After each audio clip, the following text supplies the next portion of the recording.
داويني دارك يا إسكالي وسؤال داويني دارك يا إسكالي كداعد ورالي ودني قاد دارالي كدافع عيالي ديتكي وداد شالي ما تهي من دلالي ودنتي سكات كاري ودنتي سوحترية وبرنامج اللي دلني في الفيديو الصومالي كيف ومطلع قليل وغير قاطع ورونتا إيه بيقلنتا دلكين هالضباء وما حيدور كله قبها هي مسؤولين الصوماليين هدانا أنه قشن كيستحاط هدانا أنه جديد كناديس هدانا أنه بريه مرنجيس هدانا أنه سوء علم بلع ذي قرن ماذا أمد الصوماليات ابن سوء علم يسمى واسمحي دور كله قبها هي شعب الصوماليين dhalinyarada aan tahriibaynay oo rabay inay Yurub u tahriibaan oo meel kale u tahriibi jiray oo badaha ku dhimay jiray inay wadankooda fahmaan muhiimadda uu leeyahay oo ay arkaan wadankoodii qurxoon oo bidicdiisa ay dhalinyaro soo celiday kadibna ay wadankii wax ka quruxsadaan ayaguna ay joogaan sideedaan ku higsan karnaa himilooyinkeena ciidankeena inuu loo tababaran yahay ciidankeena in aan dhaqaalaysano aan siino wax u baahan yihiin mushahariyada ay ka tahay caafimaadkooda kii dhintana caruurtiisa aan ka warqabno muwaadinka Soomaaliyeed adigu doorteebaad ka ciyaari kartaa horumarinta wadankeena هذا خبيث كسعادة نوتاي أنا ضيفنا وطن كنا wax kastana aan barno waxa la yiraahdaa iska wax qabso haddaba haddii aad tahay qof dadaale oo dalkiisa ka adkaaday oo dalkiisa wax taraya qofku ku furan tahay adigaana marti ka noqon kara barnaamijka daldis qalab walba jimcaha la soo xiriir waa daldis at Somali Cable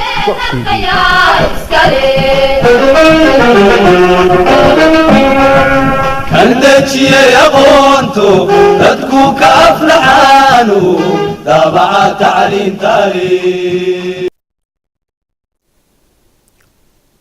بسم الله الرحمن الرحيم السلام عليكم ورحمة الله وبركاته داود يا الملبا دونك تكجوكتان وأنا قد داونا سامبا كسر هذا تي في عالمي يا سومالي كيبل وبرنامج كني دلس أنا على با قلب والبوجمع حلية أنا كلا أنه هو نسوا مرجرني برنامج كانوا سيدا أتكو براتام با داود يا برنامج لو بورينيو لو ندي رجلني إني دتكو دلكو لستان ودنتودا قرتان أيان قلب والبوحان halkan ku casuulna shakhsi aan isleenahay alla ilaahay dalnimada talo tusaaleyn tabar wuxun ayuu ku soo kordhin karnaa anayaan ugu mahadcelinayaa waqtigiisa inaan uu soo siiriyo oo safar dheer noo soo galay waa kuma ninkaan ilaahay maanta waa marti aan oran karo dalka door weyn ayuu ka soo qaatay waa profilkiisa hadaan idin kormaro ووزيركي هراء شقادة إيه شغالها دولتي كعانكا ووزيركي هراء وحبرشة دولتي كعانكا ووزيركي هراء كلوميسي إيه خيرات كبدأ دولتي كعانكا ووزيركي هراء وساردة وحبرشة دولتي كعانكا يحلك بدن إلى أو كمدها حسبي هنتولاقي كعانك الصومالي حبيب فرعانكا ومدني آذن محمد علي ومانت استوديو هنقولاسون مدني أرجاق وانو أبشر سولو كسلو Somali Cable هذه أدبان ودوه هاي هذه أدبان سلامية تي في Somali Cable دوينتا وعشنتين إن قلبتي هالكجوجو إن رأيي عن قبو وكو ومد الصوماليات وحكسيو إذا كنا ساعدهني غيبي قصيسين ما هاد وين باردين كعلين يا ذيك أيو شغالها كشقية Somali Cable وما سنتين. وعد ما تصدقي وفرح سنة أنا نوت تبي إن وحن كسوق قاعدين لك الدولين بالبلوغة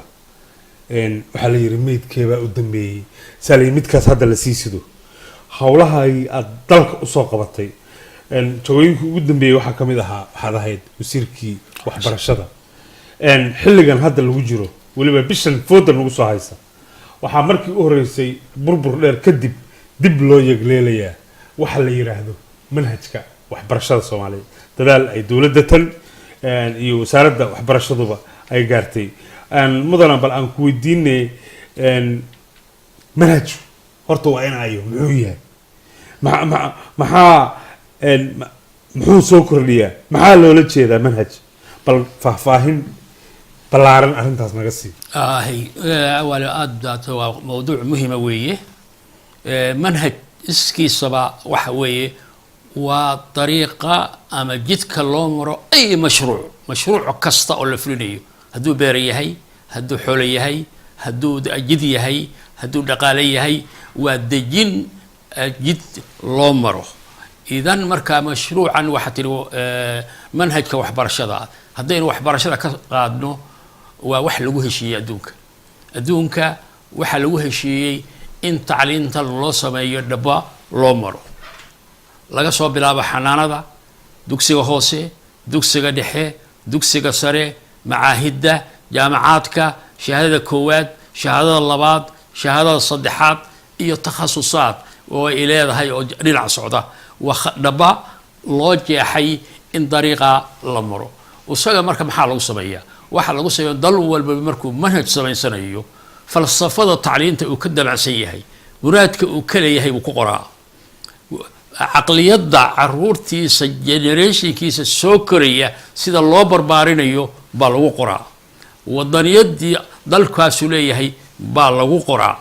دالكا جغرافي كيسا iyo dalku intuu leeyahay iyo intuu kanaana leeyahay iyo intuu wabiyaal leeyahay iyo intuu masaxadiisu leegtahay iyo dalkaasi wuxuu ka sameeyay yahay iyo shacbigu inta uu leeyahay baa lagu qoraa oo aqliyadaas baa lagu barbariyaa dhalinyarada dalkaas u dhashay oo la soo korinayo wuxuu leeyahay khad lagu heshiiyay adduunku oo manhajka ku yaal oo muxuu yahay waxa lagu heshiiyay adduunka soo la socotaa waxa la yiraahdaa hay'ad la yiraahdo UNESCO baa jirta UNESCO waxa weeye waa hay'adda u qaabilsan tacliinta adduunka kontaroosha marka waxa laga eegaa imisa marxaladaasu imisa saacadood bay wax bartaan imisa saacadood baa wax la baraa dabadna waa laga jagaraya imisa shahaadadoodu maxay tahay imtixaanaadka la qaadaa maxay yihiin marka intaasa wax lagu qiimeeyaa manhajkaas waa la dibosad gareeya waxa la bisod gareeyo UNESCO waa haysataa jaamacaadka qaarkood waa haystaan halkaasa marka tacliintii dugsiga hoose dugsiga dhexe dugsiga sare jaamacaadka manhajka lagu soo barbaariyay baa dibos laga dhigaa halkaasa hadhowda ardayga ka baxa oo Soomaaliya ka yimaada ama Kenya ka yimi ama dal hebel ka yimi markuu manhajka soo qaatay wuxuu u dhigmaa dalkaas meel hebel buu u dhigmaa macnaha manhajka UNESCO marka loo gudbinayo oo ay fiirinaysa manhajkan tayadiisa ninkan intuu juqraafi ka laga rabo inuu bartay intuu taariikh laga rabo inuu bartay hallow manhajka Soomaaliya dugsi sare xamar ama dugsi sare dugsigeedii sare waan leeyahay kaas balbalaara ka soo baxay markaan loo in ayahay waaba la yaqaanaa miyaa UNESCO way taqaan UNESCO waa taqaan waxay ka haystaa already profile kaaga iyo saacadaha wax baratay iyo manhajkaagii iyo in alla tooba intaas macalinka quality-giisa ku dhigayay iyo waa gaar weey laakiin dabacad oo policy ah oo dalkaas u leeyahay baytaal marka waxa laga ilaaliyaa misaal baan soo qaadaya dalkeena markuu burburay oo dawladda dhexe burburtay manhajki dalkan jiray iyo buug kutubtii jiray 1993 wax alla wixii kutub dalka oo dhan iyo wixii syllabus manhaj oo dhan iyo wixii dokumenti tacliimeed lahaa dhan magaalada dalka waa laga ururshay dokumentiga la dhacay oo la qaatay bay kamid ahay dabadeedna marka dalkii maxaa la keenay dal walba ama carab ha noqdo ama gaalaha noqdo ama wax ka qaataan walaw waxay dalka soo gelisay manhajkii iyadoo ay dalka lahayd halka su'aal aan ka weydiiyay manhajyadan iyo طبعا dadka naftii baa qabatay carab buu tagay wuxuu leeyahay waxoogan wax ku baraysiin manhajkoodii baa loo soo dhiibay waxa la baray taariikhda carabta iyo asalkoodii iyo gabayadoodii iyo shucuurtoodii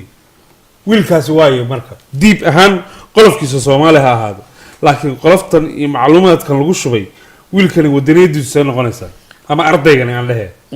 wiilka wadaniisa hadalkii baan daay kaaga bilaabay waxaan ku yiri manhajku wuxuu jeexaa dhabada aad jiilka soo koraysa u rabto marka ka wala qaybsaday dad baa wax ku shubtay cajaladu weeye waxbaa lagu shubtay markaa dalkii manhajkaa keenay baa nuskiis ama in ka badan oo iska leh adigu muuqaalkaad leedahay oo in hebel la yiraahdo aad iyo aad laakiin thaqaafadiisa iyo waxgarashadiisa kulli waxa weeye dadkii manhajka u dhiibtay baa iska leh aad iyo aad waa ka gudbi doonaa manhajka laakiin waa ku soo noqon doonaa waxaan jeclaan lahaa haddii aad muqdisho joogtid ama soomaaliya aad joogtid ama boosaaso ama baydhabo meeshaad rabta joog oo ay su-aashani ku taabatay ama caruurtaada taabatay manhajkaas waxbarashada xilligii burburka waan jecelnahay bartayada Facebook Somali Cable Official inaad fariin noogu soo laaftid sidoo kale bartayada Twitterka @Somali Cable baa su-aashaada kusoo dari kartaa qadka taleefkana waa naga soo wici doontaa mar kale aan idin barayaa intiina hore hadda nala soo join garaysay waa wasiirkeenii hore shaqada iyo shaqaalaha la jooga oo ahaan jiray haddana wasiirkii kalluumaysiga iyo kheyraadka badda wasiirkii waxbarashada aadan maxamed cali ayaa galabta garabka fadhida dhitadii iyo experiencegii baanu galabta yaa ka lisaynaa insha allah marka su-aalihiina waa soo dhaweynayaa weliba waxaan rabnaa case studies qof ay dhabdhab sheekada ugu soo wacday wiil yaroo dhalinyaraayo taariikhda yeman iyo carabaha loo soo dhigay haddaad tahay waan jeclaan lahay inaan ku maqalacaawa na soo wac aad baad u mahadsan tahay mawduucu waa ballaaran yahay manhajkiina hadda waa la yeegleelay taasaa runtii hambalyo mudan dhinaca kale waxaad aad ula socotaa xaaladda soomaaliya wadani soomaaliyeed mas-uul aad soo ahaato laakiin wadan jacayl awgiis waxaad mar walba isha ku haysaa xaaladda siyaasadda soomaalidu meesha ay marayso horta in general dowlado badan baa isa soo bedelay tallaabay soo gaartay xaggeed isleedahay hadda xaaladda waa maraysaa Soomaaliya picture guud markaad fiirisid dowladdan hadda iyo habka wax u socdaan hididiila ma kuu muuqataa sansaan dowladeed waa taqaanaa ma kuu muuqataa hay aad baad u mahadsan tahay horta marka ugu horeysa waxaan rabaa inaan ammaan u diro anigoo damiirkayga la tashaday anigoo oo oday ah oo wax badan soo joogay anigoo mustaqbalkayga iyo dadka caruurtayda iyo caruurteeda iyo Soomaali oo dhan khayr la raba madaxweynaha Soomaaliyeed mudane maxamed cabdullaahi farmaajo iyo cali xasan khayr oo ra'iisul wasaaraha ah iyo inta niyadda san oo la shaqaysa aad baan ammaan u jeedinayaa waxaan ugu jeedinayaa dadaalka weyn oo wadaniga ah oo ay wadaan waan ogahay dalakan maalintay yimaadeen Soomaali oo 400 oo kiiloomitir ceel ah ku dhacday oo ceelka intaa leegmetirkiisu leegyahay waa biyo si aad ula soo baxdaay wax sahlan maaha bay gacanta dhigeen yaa loo dhiibay sharcigiisi baa burburay dhaqaalihiisi baa burburay ciidamadiisi baa burburay wadaneediisi baa burburtay waa la kala boobay qof walba meelba wax la aaday inay inta isu soo celiyaan oo sharciyadii soo ceshaan oo dhaqaalihii soo celiyaan oo ciidamadii tababar gacanta ku hayaan oo caqliyadii dadkii oo kala dhumay oo qabyaalad iyo qurun ay kala dhex gashay ay isu soo abaabulaan dadaalka ay hayaan waxaan leeyahay ilaahay idinka abaalmariyo aad iyo aad baa umahadsanta waxaa socda xaaladihii hadda u dambeeyay haddaan qodobo iyo laba ka soo qaadano ra-iisul wasaarihii Ethiopia dalcalaad naga dhexayso muddo badan intaa dowladdii aad jirto intaana xilal wasiir soo haysay waad ka warqabtaa hadda Ethiopia anaga waxaan kala dhex maray ra-iisul wasaarahoodu waa yimid isagoo calan cad wada oo nabadeed uu kusoo dhiiraday muqdisho kusoo degay isla maalin buu wuxuu arkay ra-iisul wasaarihii madaxweynihii hadal murtiyeed iyo isfaham waa la wada saxeexday wax badan baad arrintaas ka akhrisay kale in ay leysay maxaa kaaga muuqda waxa iga muuqday horta marka ugu horeysa geeska Afrika saad la socotaan intaasoo qarni baa dagaal ka socday intaasoo dhan baa dadkeedu isdilayay intaasoo dhan baa Soomaaliduna dagaal ku jirtay oo jihaad ku jirtay oo dalka la degan oo Ethiopia ahaana oo la dagaalamay ilaahay khayr buu keenay Soomaalida ilaa xad iyada way isxoreysay wax badanna waa ka maqan yihiin iyadana dhexdeedii waa islu guysay Ethiopia hadda waxa qabsaday nin ra'iisul wasaaraha ra'iisul wasaare saa u sheegtay isaga oo calan cad wada waxa marka soo degay isagoo le Soomaaliyay nabad baan wada Soomaaliyay wixii hore xal ma ka wada Soomaaliyay inaan aynu dalkeeni idinka oo dhan iyo Soomaaliya Ethiopia nabadaynaan raba inaan wax wada qabsanaan raba buu la soo degay madaxweynaha iyo prime ministeraha iyo raggiisa gabineedka la shaqeynaya waa soo dhaweeyeen waa la dooday haddii la doodayna dabeedna qolo waliba dreams bay samaysay yani waxa weeye maxaa talow arintana soo dhacday see laga yeelaa baa la isweydiiyey 16 qodob baa la afgartay inay tahay maaha macaanigeedu inay tahay qodobada ugu horeeya oo aynu la falanqeynayo oo heshiis laga gaari doono mustaqbalka baa la isla gartay haddaba maxay u baahan tahay marka si ay u garanayna inagu Soomaaliya inagu maalin walba dagaal kuma jiri karo inagu maalin walba shilinkaynu helo iyo wiilkii dhashaay ma gubi karo inaga dalka aynu dariska nahay wax badan baynu soo joognay mar haddii ninkii madaxda ka ahaa calan cad inoo la yimi waxay u baahan tahay inuu marada dhexda ku xiro oo dawladda iyo shacbiga iyo mutacalimiintu ay gudiyaal loo saaro arrinta iyada 16 qodob iyo wax kale oo ku jira in gudiyaal culimo ah loo saaro wax garad loo saaro la falaqeeyo priority la kala siiyo one by one loo kala qaado aynu Ethiopia la mucaamiloono fikradda inaynu soo dhaweyno iyana anigu qabaa waxa weeye Soomaalidu waxay reer xamar waxay ku maahmaahan mar rabtaa raqiis ma haysa qaali waa formula dhaqaale ah oo adduunka lagu dhaqmo mar rabtaa raqiis ma haysa qaali ninka kale waa inagu inoo yimi oo dalkeena waybaasheena badeena war Soomaaliya ma haysa taasaan doonayaa wiir ma haysa waa qaali inagu ma geyn intaydu inagu dusha ku sii wadna ma geyn aan sabab anta ma baan soo ma garan ma rabtaa raqiis sababta waxay aad dusha ku qaaday nin baad ku leedahay ruuxan ma rabtaa hadduu yiraahdo ka jira waxa kugu absay qaas wad xorisa laakiin adiga maanta way war fursadaasu waxa weeye war ma haysaa qaali weey baleynaya badii ma haysaan dekadii ma haysaan maxaa la yahay jidadkii ma haysaan markaas aday kubad kula jirtaa ad kubad kula jirtaa waxaan ku rabnaa waxaasaan baan ku rabaa iskale ma garata waka arrinta maanta baaninka waxa weeye waxay Soomaaliya u baahan tahay arrinta iyada fursadda inaynu ka faa'iideysano oo dadkeena iyo dalkeena u faa'iideyno oo ay shaqeeyaan ummaddu shaqeyso oo dadkan lagu shaqeeyo madaxdana waxaan u jeedinayaa waxa dhici karta in ciidamada ka riixayso tuhum baa jira qolooyin badan oo inagu halkan gobolladeena laga eriyay inay soo riixayaan inta inaga ikhtiyaar u leenaano maya ma doonayno hebel ma doonayno dal hebel ma doonayno taasaan doonayna hadda wadaan fa ahlan wa sahlan waxaan aad iyo aad soo jeedinayaa munaasabadaas madaxweyne Ismaaciil Cumar Geelle oo arrintaas aad moodo sidoo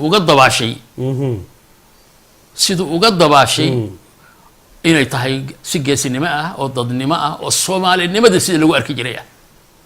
ay tahay in uga dabaashay sidaas oo kale inaynu inaga gurigaan u xaqano hadiya haysan qaba waa wasiirkeeni hore waa wali noo jooga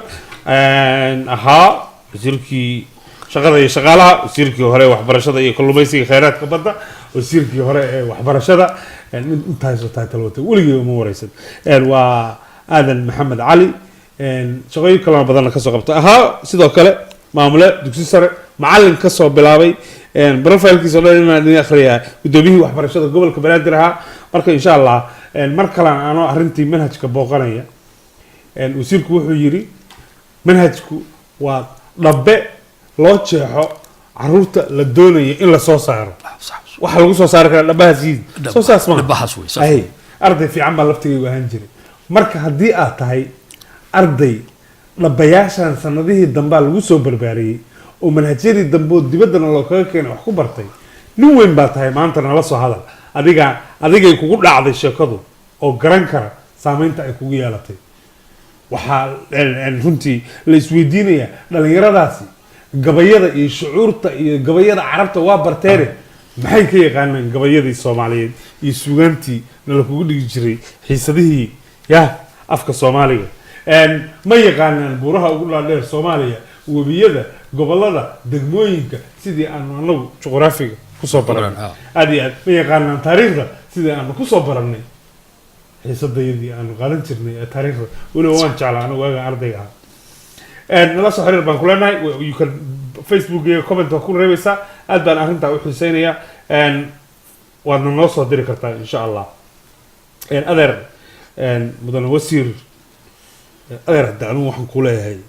waa form of respect waa la ibaray anoo yar waxayba ku jirtaan umalaynaya wadooyinkaas waalidiintu noo jeexeen qof kaa weyn hadaa aragtay adeer soomaalidaa leh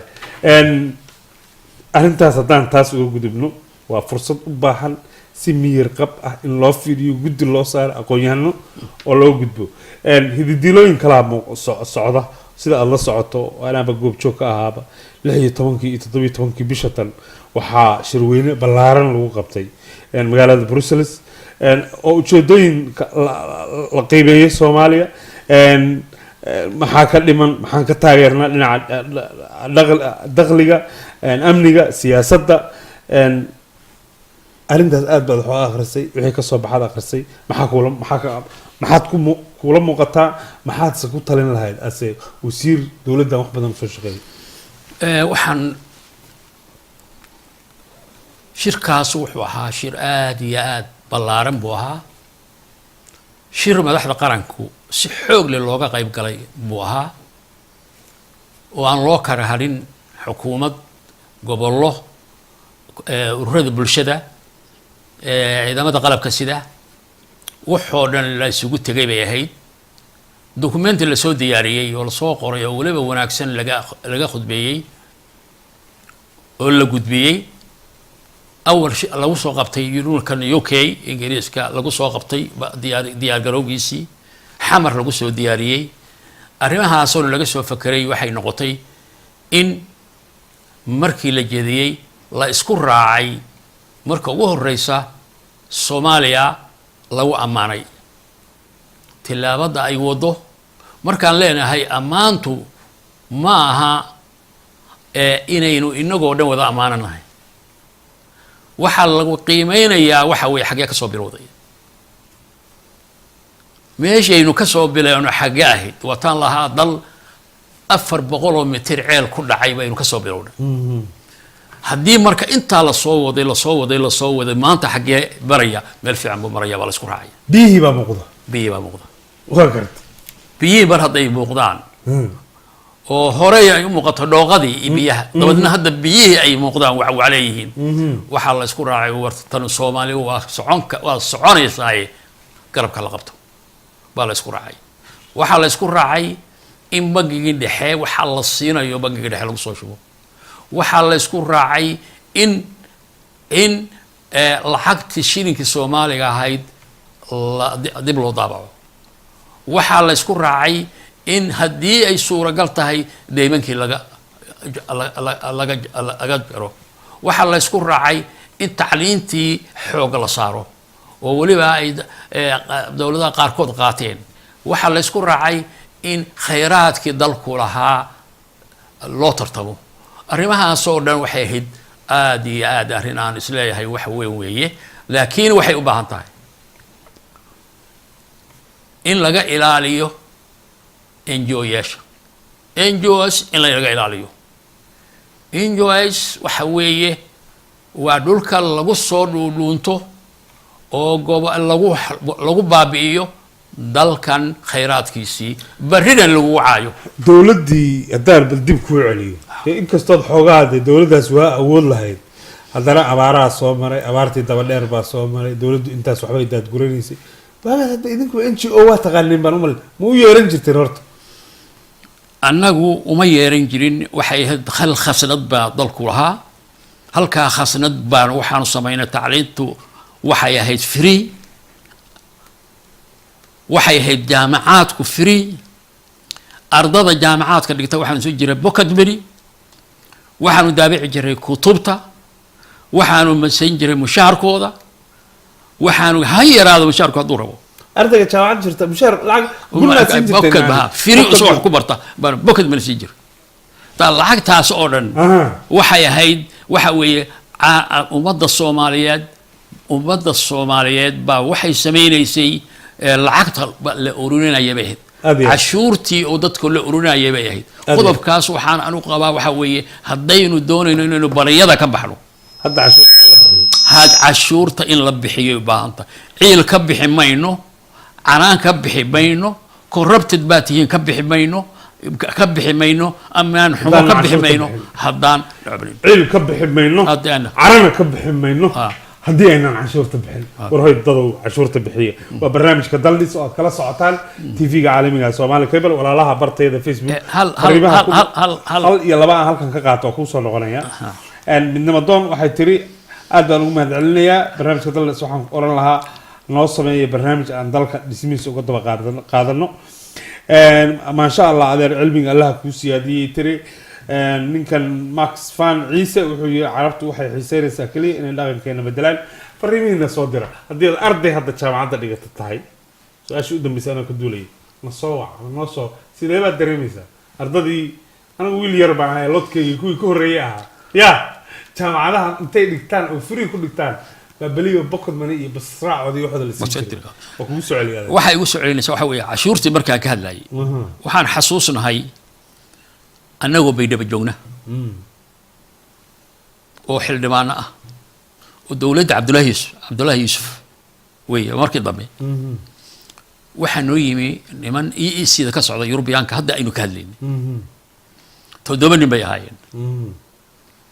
wasiiro iyo xildhibaano iyo saraakiil sare iyo kuwa amni baa isugu jireen 5 annagoo ah madaxa baa noo saaray inaan la kulanno waxaanan marna ilaa wahayn hadal aan sheegi doono wixii markaanu cabannay oo dhibaatada jirta oo maxaa la meeshaanu joogno iyo masruuf la'aanta iyo xabadda socota iyo gaajada iyo waxoo dhan aanu arrintaa ka hadalnay waxayna yidhaahdeen horta arrintiina waa ka garaabaynaa laakiin 2 shay baan rabnaa inaan idiin sheegno waa labada aan doonayaa haddan inaynu halan ka xariiqno waxay yiraahdeen 2 hay-adood 2 institution haddii dowladda dibadda ay lacag siiyaan waa ciidamada qalabka sida iyo baarlamaanka haddii dowladda ajnabiga ay siiyaan lacag salary ah mushaar siiyaan annagu agtayada waxay ka yihiin jawaasiis labadaas waxaa la siiyaa shacbiga ay u shaqeeyaan jeebkooda waxa ka yimaada labadaas waa labada sharciga iyo amniga inay ilaashaan loogu talagalay mar haddii ajnabi salary ka qaataan dadkaas kuma tirsana arrintaas waa arrin aan doonayaa awaalow in hoos aad ka xariiqdaan shacbiga ay dhagaysanayaanna oo si fiican ula socdo waxay u baahan tahay labadaas mushaharkaynu siinayna waa inaynu noqonaa lacagtaynu iska ururino waa inaynu cashuurta bixinaa weeye sayidin saasaan nafteena ku aamini karaynaa dubutaati ah inaynu dal mushaharkiisa uga soo qaadno hadduu rabo dalkaas baasboorkiisu wataa labadii hadday isu raacdo mushaharkii iyo baasboorkii dabcan oran mayno waa sida wasiirku hadalka u leeyahay nin baa hadalkaas wasiirka ku yiri iska jira hadday saasi dhacdo sharcigiina waa laga hayaa amnigiina waa laga hayaa taas macnaheedu ma aha xildhibaanada dowladda federaalka Soomaaliyeed inay macnaha yihiin jawaasuus inay yihiin macnaheedu ma waxaan taxadar u baa la rabaa waxaan ognahay boqolaal xildhibaan oo dowladda federaalka ka tirsan oo culamo oo wadaniyiin oo ay ka dhab tahay waxaan personal aqaana 10 iyo 20 iyo 30 dhalinyaro oo xildhibaanada oo iyagoo nolol fiican haysta sacrifice gareeyo wadankooda inay u hiiliyaan dalka u tegay marka waad mahadsantihiin laakiin hoostan ka xariiqaya waana ku celinaya waa ku dhiiranaya xildhibaanka soomaaliyeed oo sharciga noo dejinaya waa inuu canshuurteena شهر الأورياء عشان ديار ha xildhibaankaaga sharcigaaga adiga ku afagti garanaya bixi canshuurta si mishaarkiisa loo soo saaro askariga adiga kuu taagan dariiqa bixi canshuurta si aad adigu mishaar u siisid haddii kale af uma lehid garna uma lehid inaad dhahdo amisom ha laga saaro absolutely ya saas weeye aad iyo aad baan idiin soo dhaweynayaa waa u gudbi doonaa bointiga kale insha allah oo ku xiga waxaan barta facebook ka codsanayaa dhinaca farsamo yaqaanka xoogaa cilad farsamaha barta facebook insha allah waa kusoo noqon doonaa laakiin barnaamijku wuu noo socdaa adeer baan kusoo noqonayaa tan qodob ku xiga aan ugu dubno mudane wasiir maxaad u jeedin lahayd in general caqabadaha waad la socotaa dhaqdhaqaaqa waad u jeedaa hididiilada shacabka yacni dowladnimadu waad aragtay shacabka hadda kacdoon maa socda maxaad ku oran lahayd waxaan ku oran lahaa bismi illaahi raxmaani raxiim shacbiga soomaaliya waxaan leeyahay shacbigu haddaynu shalay leegadii ka soo shaqaynay haddaynu sawladdii kacaanka ka soo shaqaynay haddaynu caynkiisaani maantay waxay maantay arrinta ka xunta arrinta waxay u baahan tahay inaynu kacano waxay u baahan tahay dalkeenni inaan u gudbino waxay u baahan tahay karaamadeenni iyo dadnimadeenni inaynu gudbino waxaynu u baahan nahay dabaylaha ka dhacaya hareeraheenna etoobiya kenya eritrea jabuuti hareeraheenna waxa ka dhacaya inaynu aynu isu taagno wixii xunna inaynu u diyaargarowno wixii wanaagsanna inaynu ka qaadano waxaynu ognahay inay jiraan siyaasad odhanaysa institutionska badnaa oo jiray khaliij carabi atacaawuni waa burburaya dowladaha qaarkood waa khaliijka waa burburay waxaa socda fikrad baa dadka qaarkiis wadaan ah biyaha kan khaliija carabi ah baxrul axmar iyo badan carmeed oo boosaaso iyo caluule iyo berbere iyo ku aadan iyo jasiiratul carab iyo africa geestan africa east africa ilaa tanzania kenya caynka in iyaga laga sameeyo khaliijkii oo kale tacaawuniyaad laga sameeyo laysu geeyo khayraadka yaalna loo socdo in la gurto hadday tahay mid dad hadday tahay mid resource ama khayraad ku jira hadday tahay waxay u baahan tahay arrintaa iyada inaynu feeyigaano oo aynu waa aragnay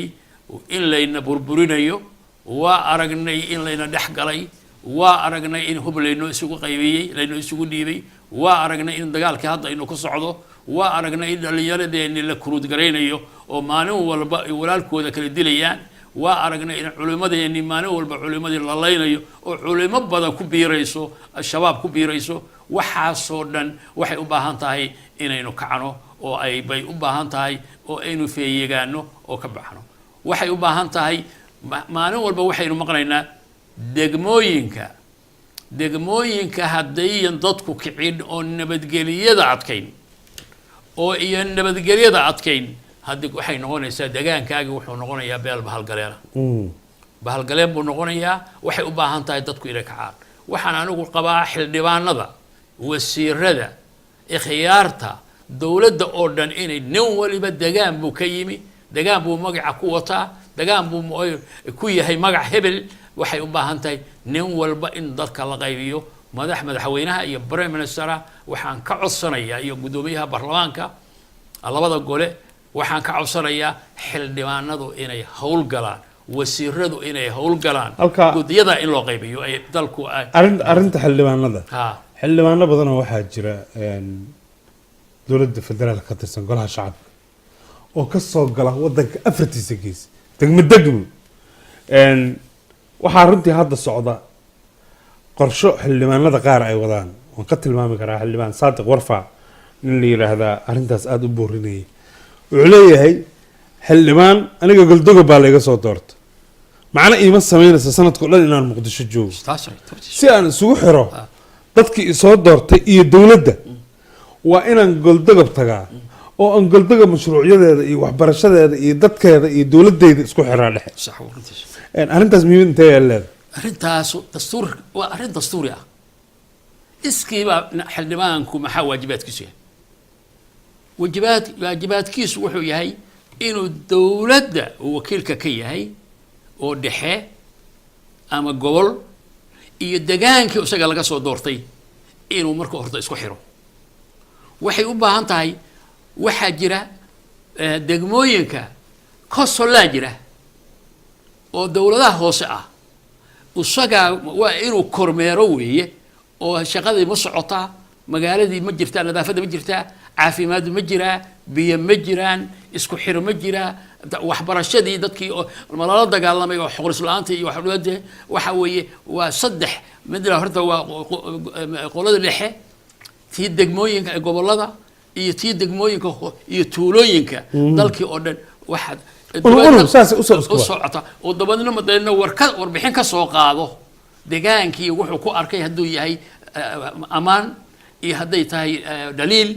iyo hadday tahay wuxuu sheegayo baarlamaanka keeno dowladdana u soo qoro baarlamaankana ka jeedisho waa kaa mas-uuliyaddiisii horta iskeedaba waa dastuuri wey waa inay ku shaqeeyaan dastuurka aad iyo aad iyo aad waa maqlaysaan xildhibaanada arrintaas aad baan u boorinaynaa xildhibaanadu inay hawshaas sii galaan ha ku shaqeeye dowladdu budgetkeeda inay ugu darta miyaa xildhibaankan tegaya degmadii oo ka shaqeyn oo baahidoodii markuu soo ogaado sidee buu funding ugu raadinayaa marka ka jawaabta baahidaas maya horta ma baahida maanta haddii si sax aan u hadlo innaga maanta tabarteen waa yarta qaanuunku waxa weeye in horta xildhibaanku isku xiro inuu xafiis leeyahay oo secretariat leeyahay oo budget leeyahay gudaha u jooga oo gudaha u jooga tii marka maanta inaba suurtooyso war xaaladda maanta inuu joogo aad insha Allah waa gaari doonaa saasheedina waa booqataa waxbarashada baan xooga saarnay oo ahayd xilkii u dambeeyey inkastoo dee xildhibaan dambe aad ahayd dowladihii laakiin dowladdii hore awoodda lahayd kalluumaysiga khayraadka badda wasiir baad ka soo ahayd kalluunkii waad la socotaa Soomaaliya doomahan illegal fishingka dekadahan iyo haddee waa la socotaa hadda berberoo kale boosaasoo kale contractyo la siiyey sideed u aragtaa kuwaas ma sidaan u arko mase sida ay ficnaan lahayd midba sida aan u arko waxa weeye madda in wax lagala soo baxaay ma sahlana sababta waxa weeye dadkeeda ma haysatid waxay u baahan tahay dad dhaqan xeebeed leh horta ha noqdo ganacsato ama ha noqdo nin fisherman ah oo qof badda isagu gelaya arrintaa iyada anigu markaan wasiirka ahaa buugga hadda aan halkaa ku yaalna waa ku qoray waxay ka dhexgalo buuggaas waxaa la yidhahdaa maalmihii noloshayda waa qoray wasiirkii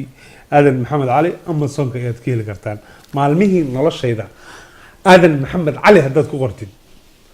buug kugu soo leeya aad waa idinku dhiiragelinaya gata oo akhrista oo miidaas la haray waxaan ka hadlaynay wax ka badan baa ku jiray waxaa weeye badda waxa wax lagala soo bixi karaa waxa weeye kow in dadkii badda geli lahaa la helo in xirfadii lagula geli lahaa la helo waayo badda khayraad baa ka buuxa waardiya kaama rabto oo ah kibriid qaado oo xabag la soo baxo xeebta ku cun oo ku qadeeyo oo ku cashay weeye kaama rabto sahay kaama rabto waxa weeye waa nimca iska cun ah weeye laakiin laba shay bay u baahan tahay dhowr shay bay u baahan tahay waxay u baahan tahay kow waa hilib weeye waxay u baahan tahay meeshii lagu qaboojin lahaa maraha hilbaha waa baadiyaha waan ognahay waxaad afka geliso maahan wixii kaleeto waa kaa xumaanayaan mayraxda masaasaa looga dhiga loo waraa masaasaa looga dhigaa soo ma garan waa hilbihii shariir tayo kale waa garta soo ma garan waxa weeye waxay u baahan tahay qaboojiyaal waxay u baahan tahay warshado process gareeya oo sida gasaaci waaga hore la samayn jiray soo saara waxay u baahan tahay maraakiib waxay u baahan tahay dekado waxay u baahan tahay laakiin waxaasoo dhan human ba marka ka horeeya dad inuu jiro people power power waxaan hadda ka hor anigu dowladdii kacaanka geeyay burbos ah in 300,000 ilaa 500,000 Bangladesh iyo Sri Lanka laga soo kaxayo xeebaa leena dajo dhaqan badeedka say noo baraan say dhaqan badeedka loo baraan dad badan baa hadda wadadan dhex degan reemuduga aan sii dhex marta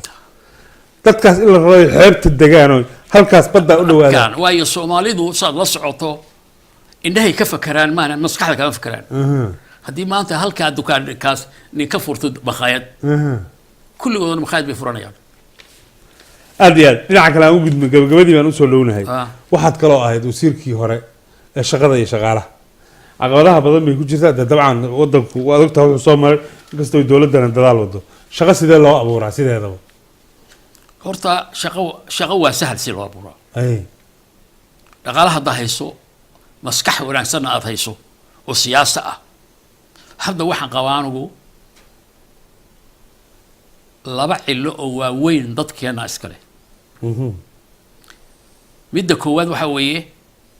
isagoo baagamudo ah uusan shaqaynayn waayo makhaayadkii iyo hoteeladii iyo dukaamadii iyo workshopbadii iyo mataqaan dhulkii batroolka oo dhan ajnabi ka shaqeeya agtiisana waa fadhiyay wuxuu leeyahay baagamudaana dalkii inaynu ka shaqaysano inaan shaqada ka faarin niman ormaan halka ka soo gala ka shaqeynaya waa ka shaqeynaya fadhi ku dirir raba وهالك إنه فريق الدرو ولي بقاد وديري ولا أنا واحد شيء صح بدل باك جيرو مركا واحد شرتال لا هاي ربطانك هرت قفك وين كتمان أين كتمان وإنه قفك معها إنه يراهنه بقى منظره وإنه شقيسة شق كستا وكاهرت ما ضوينا شقيسة ويشقدوا كراموي والشرف شقك كستا هدو قفك ديارو هاي سومالي ما أنت شقب كيليا قف شقو كيليا وقضب كلامات وحوي وصارت شقدو وهذا جرتاي وإن الشمال وحو قبان كرو أي نوع قولان يعني نجلي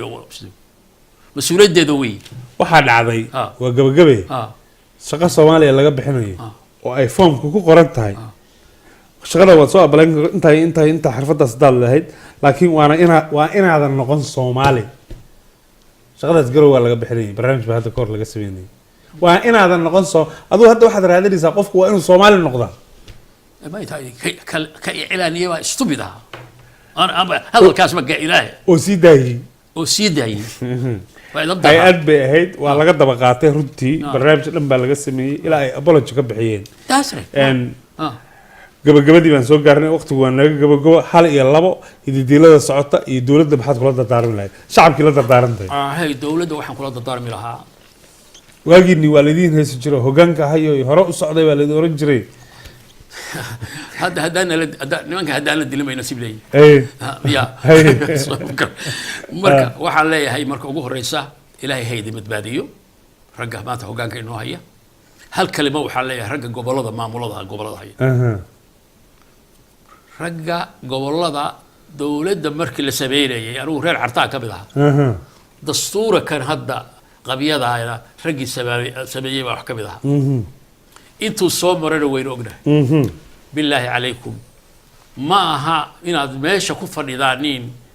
waa fadhiyaa kaliya ee waxa weeye dalkii shaqo u baahan yahay nabadeyn buu u baahan yahay wada shaqayn buu u baahan yahay ixtiraam buu u baahan yahay dowlad waliba dowladda ay ka sarreyso adiga waa in lagu ixtiraamaa oo dadka degmooyinka jooga iyo gobollada jooga ku ixtiraamaan adiguna waa inaad madaxda qaranka ixtiraamtaan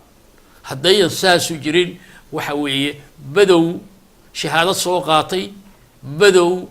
كتاب صوبرتي بدو ملك يمي بدو دولة نما شيغانايو حضارتي كبقنتاي بعد نقوليسا بالله عليكم دولة هذه هرب بحاجة كورتي بعد لا شقي دولة لا شقي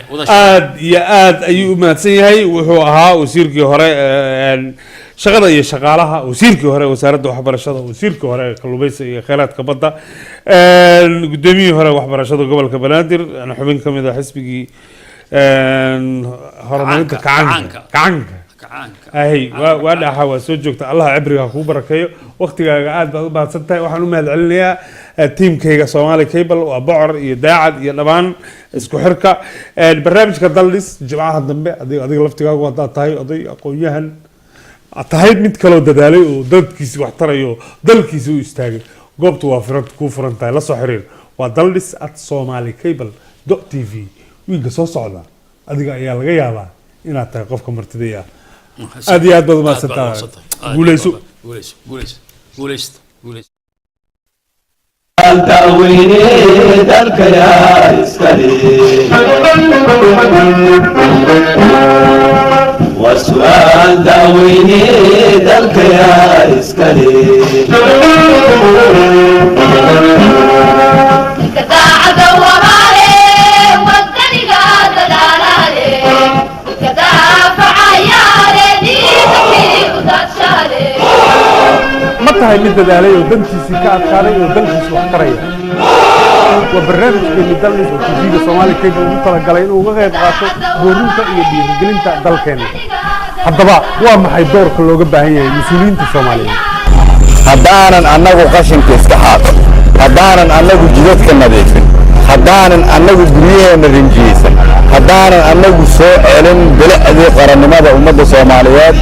cid noo soo celinaysa male waa samaxay doorka looga baahan yahay shacabka Soomaaliyeed dhalinyarada aan tahriibaynay oo rabay inay Yurub u tahriibaan oo meelo kale u tahriibi jiray oo badaha ku dhima jiray